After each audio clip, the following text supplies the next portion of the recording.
there's research that's been done, like draw a mathematician, right? Where kids are close their eyes and they imagine what does a mathematician look like. A lot of times when they draw a mathematician, if I put those glasses on, it could look like me, right? Yeah. Standing up at a board, like putting all sorts of figures on, or it could look like Einstein, right? But a lot of times we're not even seeing that it looks like those that are teaching it or those that are learning it, right? We're missing large chunks of the population. And then, so that's a very narrow perception of who is a doer of mathematics. And so we don't broaden what it means to be a doer of mathematics and push against that, like what society has shown you, like, hey, this is what a mathematician looks like. Then we're just going to keep perpetuating those things rather than pushing against them. And that's what anti-racist math education is, pushing against those things. Right. And we've talked about some of those things that teachers can do to help students see themselves as doers. I know that it's not just a white man with a pocket protector and a pair of glasses. It's all sorts of people that look all sorts of ways. Right. Right. And all the different types of practices that could be there. So, like, a lot of times, we probably had similar sort of math experiences, rows and columns, sitting in there, like regurgitating something that's on a board. And it's like that basically advanced, like one type of doer. One type of doer, of right. mathematics. Versus kids are doing mathematics at home. They're doing mathematics with some of the video games that they're working on. Kids that are into fantasy football, it's math all the time, and they are doers of mathematics, but they're not being recognized as doers. And so when teachers bring those kind of experiences into the classroom, and all some classrooms are doing mathematics in a very traditional way, where it's just one way, this is the way math is done, and it's sort of that way.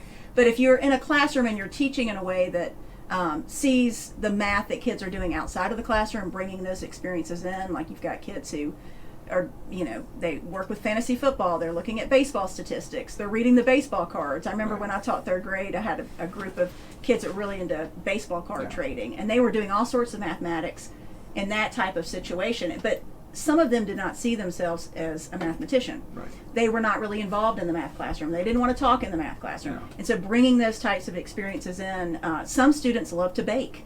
They love to cook with their parents and do those kinds of things. There's lots of mathematics in cooking.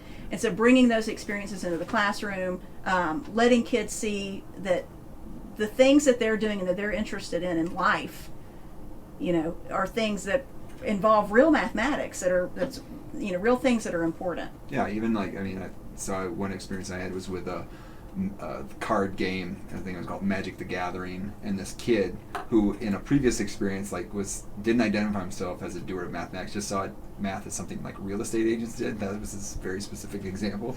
But then I had him, I was in a different context. I saw him playing this game, and he was explaining to me, like, hey, this deck that I created, people think it's kind of a weird deck, but I created all these different basically probabilities to make it good. And he explained to me, I'm like, that's like a proof. I mean, it's like inside my head, I'm like, he doesn't see himself as a doer, but he just gave me a proof for why this deck is good. And it's just it's just a bridge.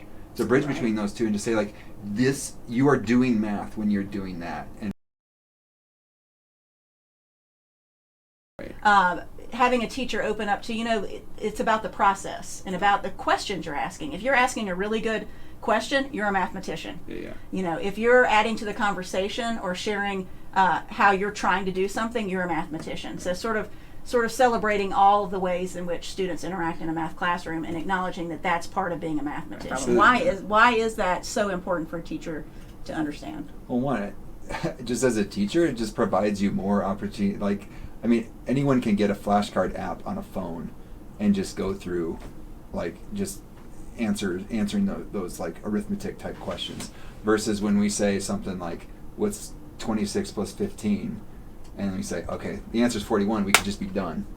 Or we could say, well, how did you get it? Right. How would you get it? And the way that I would get it is I would add 2 and 1 to get 3, 5 and 6 to get 11, and that would go from there. And that would give me an opportunity to say, hey, that 2 and 3, that would be those are tens. Those are tens, and explain that. And I think too, when you focus on the process in a classroom, you are able to see how each individual child is approaching the problem, and that tells you what they're bringing to the table, where their strengths are, and maybe some areas where they have some misconceptions or some areas that need to be improved And not on. only that, Ann, like when that kid is explaining his thinking, another kid is hearing that kid's thinking. Right. And that kid gets to see how my thinking compares to that other kid's thinking. And then like now all the kids are thinking about how other kids are thinking about that math.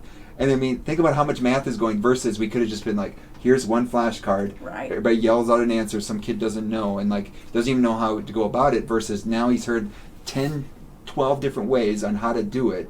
And Right. now has even his own like, oh, I'm even a little bit different than that. I'm the 13th way.